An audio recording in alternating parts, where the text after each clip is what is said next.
Hi friends, ఈరోజు వీడియోలో నేను మీకు చాలా ఈజీగా సింపుల్గా క్విక్గా చేసుకునే ఒక న్యూ బ్రేక్ఫాస్ట్ రెసిపీ అయితే చూపిస్తున్నాను.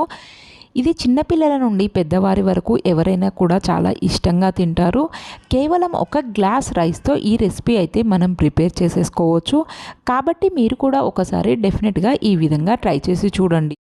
ఇప్పుడు దీని ప్రిపరేషన్ కోసం ఒక బౌల్ తీసుకొని అందులో ఒక గ్లాస్ బియ్యం తీసుకోండి. ఆ రైస్లో కొన్ని వాటర్ పోసి రైస్ని ఒక 2 to 3 టైమ్స్ బాగా వాష్ చేసుకోండి. వాష్ చేసుకున్న తర్వాత అందులో మళ్ళీ ఫ్రెష్ వాటర్ పోసి బియ్యాన్ని 4 గంటల పాటు నానబెట్టుకోండి. ఒక 4 నుండి 5 గంటల పాటు నానితే సరిపోతుంది. రైస్ ఒక 4 to 5 అవర్స్ నానిన తర్వాత వాటిని మిక్సీ జార్లోకి తీసుకొని ఒక గ్లాస్ రైస్కి ఒక గ్లాస్ వాటర్ పోసుకొని మెత్తగా ఈ విధంగా మిక్సీ పట్టుకొని ఒక బౌల్లోకి తీసుకోండి.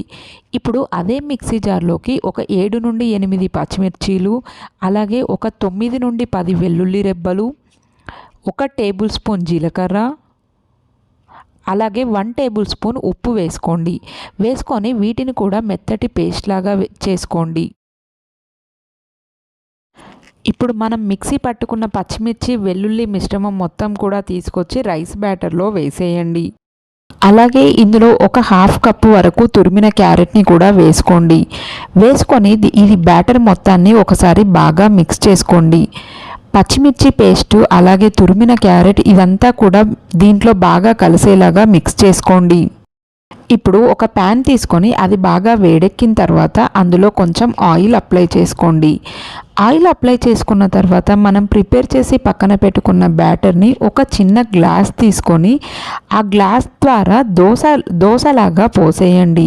ఈ బ్యాటర్ కన్సిస్టెన్సీ అనేది వీడియోలో చూపిస్తున్న విధంగా ఉండాలండి. మరీ చిక్కగా ఉండొద్దు, అలా అని మరీ పలచగా ఉండొద్దు. ఈ విధంగా చూసుకొని దోసలాగా దాంట్లో పోసుకొని ఒక క్యాప్ పెట్టి ఒక 2 to 3 మినిట్స్ లో ఫ్లేమ్లో పెట్టి ఫ్రై చేసుకోండి. 2 మినిట్స్ తర్వాత కనుక చూసినట్లయితే ఈ విధంగా ఉంటుందండి. దీన్ని మరొక సైడ్ కూడా తిప్పుకొని మరొక 1 మినిట్ కాల్చుకుంటే సరిపోతుంది. ఎమ్మీ టేస్టీగా ఉండే ఈ బ్రేక్ఫాస్ట్ అనేది రెడీ అయిపోయినట్లే. సూపర్ టేస్టీగా ఉంటుందండి. టేస్ట్ మాత్రమే కాదు, చాలా హెల్తీ కూడా. కాబట్టి మీరు కూడా ఈ విధంగా ట్రై చేసి చూడండి. చాలా సాఫ్ట్గా, తినడానికి కూడా దోశలాగా కాకుండా కొంచెం వెరైటీ టేస్ట్తో చాలా బాగుంటుంది. ఈ రెసిపీ కనుక మీకు నచ్చినట్లయితే డెఫినెట్గా ఒక లైక్ చేయండి. మరియు ఇలాంటి మరిన్ని లేటెస్ట్ రెసిపీస్ కోసం మా ఛానల్ని సబ్స్క్రైబ్ చేయండి. మిగిలిన పిండితో కూడా అన్నీ ఇదే విధంగా పోసుకోవాలండి.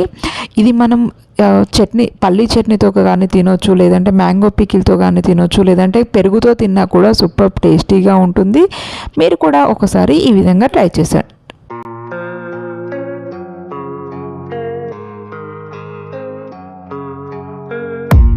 I don't really know what comes next. I'm just doing my best, even though I'm so stressed out. Everything just feels like a test that I fail so depressed.